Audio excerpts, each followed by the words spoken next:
Good afternoon, students. The last two topics in the fifth chapter are emotional labor and informal care. So we'll see what is emotional labor. Okay, the definition is emotional labor is the induction or suppression of feeling in individuals working in organizations in order to sustain an outward appearance that produces an emotion in others. Feelings therefore become a commodity. So this means to say that emotional labor means you suppress your feelings, because when you work in an organization you have to follow the rules of the organization and you cannot show your emotions to other people. Okay, if you go to a supermarket, there are so many more shops in our town. If you go to any shop, even if you shout at the person who's selling things there, the person will only smile. They will not shout back at you. Okay, the reason is their organization has told them that they should smile and work with all people. Okay, so same way, hospital staff, when we work with patients, we also should not show emotion, whether it is a positive emotion or a negative emotion. We should not show it to the patient. Usually we have to control our emotions. Okay, so that is what emotional labor means. For example, a nurse who is treating a patient, when the patient dies, she does not show any emotion. She does not cry for the patient, or she does not do anything. Okay, same thing with any other health professional. Okay, so the nurse continues to do the duty for the dead patient by cleaning the patient and doing other necessary things, and also taking care of the other patients. The nurse may feel some emotions in her heart. She may feel sad, she may feel other emotions, but outwardly she does not show any emotions. That is called as emotional labor. So the display of feelings has been reduced. We do not display any feelings. Okay, so that is very I don't know whether it is right or wrong, but that is how health professionals usually behave. So a lot of doctors, nurses, they do not show any emotions in front of the public or in front of the patients or their relatives.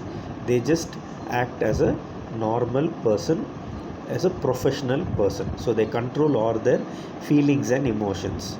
So Michael Foucault, who is a sociologist, he says that when we monitor ourselves, that is, when each person, each individual controls their emotions, then there is less feelings that is seen or shown by the person.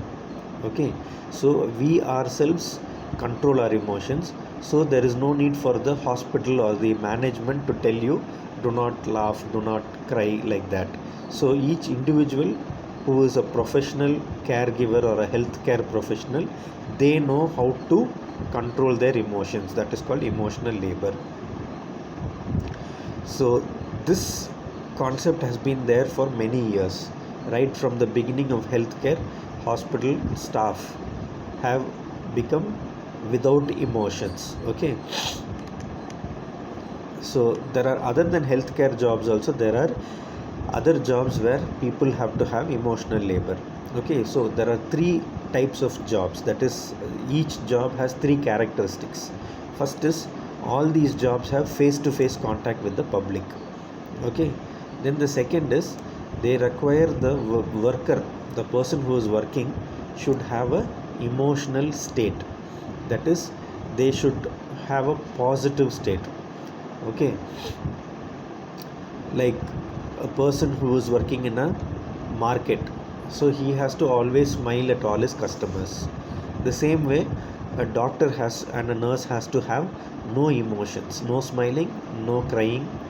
Whereas a person who is a policeman has to show a stern face.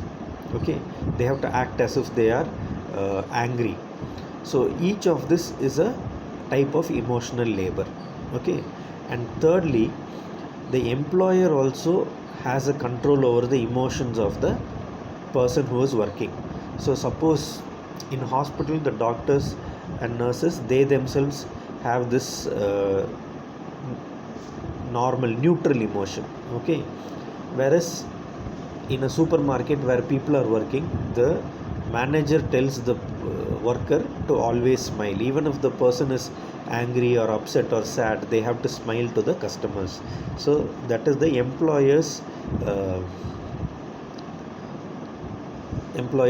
what do you say, employers uh, request or demand from the worker. So the employer demands that every worker should have a smiling face if they are working in a supermarket.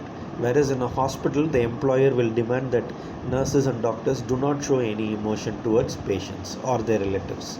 Okay, so these are the three characteristics of jobs that require emotional labor. So, how do people cope with emotional labor? Those who are working in such situations, how do they cope? Because our natural, normal person in your house, we may be laughing, smiling, having different kinds of emotions. But when we are working, we are told to have a particular type of emotion. So, how does it affect us? So, there are two ways in which it affects us. One is surface acting. So, it's like acting on the surface. Superficially, we behave because our organization tells us to have a neutral emotion. We behave like that. So, here there is, we fake our behavior. That is, even if we are happy, we do not show any happiness, and even if we are sad or angry, we do not show those emotions. So we hide our true emotions, that is, we fake our emotions. Okay, so the next type of emotion is deep acting. That is, they just show their emotions in a genuine way. They express their emotions. That is deep acting. So surface acting is just not showing your emotion, whereas deep acting is we align our emotions to the situation. So that is the two ways in which people cope with emotional labor. So what are the consequences of coping with emotional labor? What happens? Okay, when we are not able to show our emotions and when we suppress our emotions. So a nurse who does not show any sadness when a patient dies, or the nurse who does not show any happiness when a child is born. So when we do not show our emotions, we become psychologically strained. We have some physical complaints, emotional exhaustion, burnout, emotional dissonance. So these kind of negative consequences appear. But if we are deep acting, that is, if we show our emotions, then we have more positive consequences. That is, we have increased job satisfaction, improved job performance, and decreased turnover. So there are both positive and negative aspects about emotional labor. The same thing, the organization, that is a hospital where you are working, there are a lot of positive aspects. See, suppose you, when a patient dies, you also start crying, even though you are a worker in the hospital. Then the hospital will suffer because patients will think that you are not emotionally stable. So such emotional labor, that where you are having a stable emotion or neutral emotion, then there are positive benefits for the organization, because you are able to perform constantly. You are not affected by the emotional situation of patients. You are not affected by negative or positive situations in the hospital. You have a uniform image, and that will help in increasing the customer satisfaction. So since we think of patients as customers, your service that you provide in the hospital will be better, because you are not affected by the emotions of patient care. Okay, I hope you understood. This is mainly dealing with emotional care. So the next topic is informal care. So informal care, what is informal care? Here we'll see what is formal care. Formal care is what the hospital gives, okay, care to patient who is sick. So that is institutional care, so done by the hospitals. Other types of formal care are home based care, where professionals like a nurse taking care of a sick person, or a community based care where trained staff are providing care for sick people, or residential care in the form of nursing homes. Okay, these are formal cares where a professional health worker is caring for the sick people. Informal care refers to unpaid care. So here the first thing is there is no payment for the person who is taking care of people. Okay, and the care is provided in the domestic or private area, often by women or other family members. Okay, so informal care is provided in the house of the affected person or in their domestic area, usually by family members or friends, and it is an unpaid care. Okay, so that is about informal care. So informal care includes, what are the types that, what are the care that is included?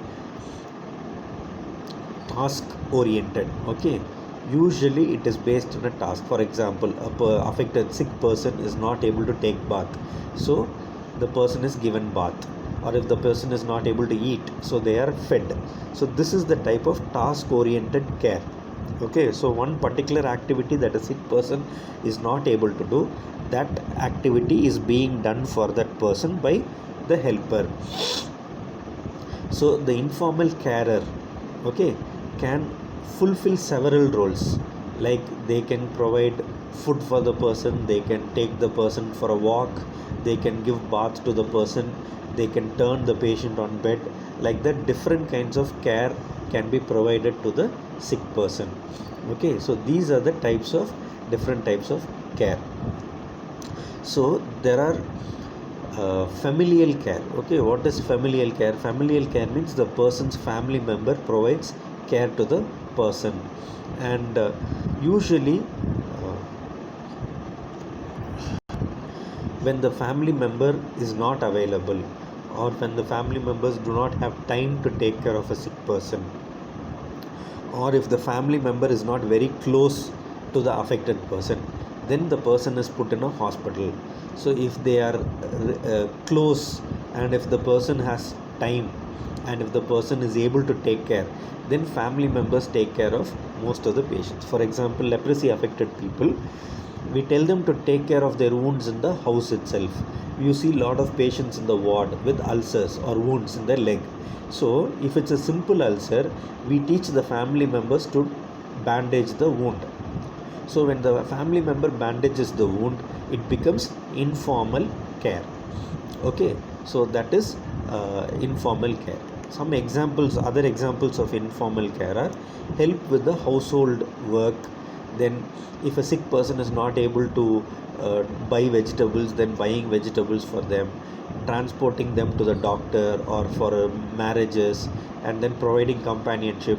All these are actually different types of informal care. So who are the people who provide informal care? Usually a family member provides informal care, and the family member is a person who is the spouse of the affected person. Either a husband or a wife of the affected person is the usual person who provides care. And usually a sick person cannot be taken care of by one person, so the children of the affected people also take care. Okay, so that is the second thing. Children of the affected person also are informal carers. So when the children and the spouse together they take care, or if they are not available, then family members, other relatives and friends of the person can also be informal carers. So these are the different categories of informal carers: spouse, children, relatives and friends. Okay, then what are the factors that affect informal care? First is the attitude. So the person who wants to give care should have a good attitude. Then quality of relationship. The person who is sick and the person who is taking care should have a good relationship. If they have very poor relationship, then the care will not be good. And then there should be no barriers between them. These are the factors which affect the informal care. So what are the benefits of informal care? The care for the affected person is given by known person, so the person will benefit emotionally from this. Then it also saves money for the affected people. Instead of going and spending money in the hospital, they are able to take the help of a informal carer who does it free of cost. There is no money transaction. Then the needs of the sick person are known to the carer. Usually the husband knows the needs of the wife, and the wife knows the needs of the husband, and the children know the needs of the parents. So sick people, when they are taken care of by family members, it is beneficial for the carer as well as the person who is getting the care. But there are some negative aspects of informal care. So what are the negative aspects? So one thing is the increased risk to the patient. Sometimes very sick patients, if they are very sick and they are not referred to the hospital, then the patient can have more serious illness. For example, when we refer patients to be having leprosy patients to have bandaged by their own family members, sometimes if the wound becomes infected, the family member will not know it till it becomes septicemia. So that is the increased risk of informal care. And also it can be emotionally draining for the carer. So people who take care of sick people, they face a lot of emotions, like they are drained physically as well as emotionally, they are drained. So these are the ill effects of informal care. Okay, then finally let us see who are the people who can be given informal care. Okay, long term bedridden patients, those who have uh, stroke, who have those people who have become very old, those who suffer from Parkinson's disease. So these people who become bedridden need informal care. Then old people, when they become very old and they are bedridden, they cannot walk, they need informal care. Then people with disabilities like leprosy disabilities and even other polio, things like that, or people who are blind and old. So all these kind of people, they need informal care. And if people are dependent on others for various reasons, there are so many people who are dependent on others, mental retardation, cerebral palsy. So these are some of the conditions where informal care is common. For example, even a child which is born with cerebral palsy or mental retardation, we teach the exercises to the mother, and the mother has to take care of the child, because it is a long term process. They cannot come to the hospital every day for treatment because it costs a lot of money, and the progression is slow. The change in the change in the level of functioning of the patient is very slow. Like for example, just to move a leg, it takes 1 month in stroke patients and in cerebral palsy children. So the family member has to take care of the sick person.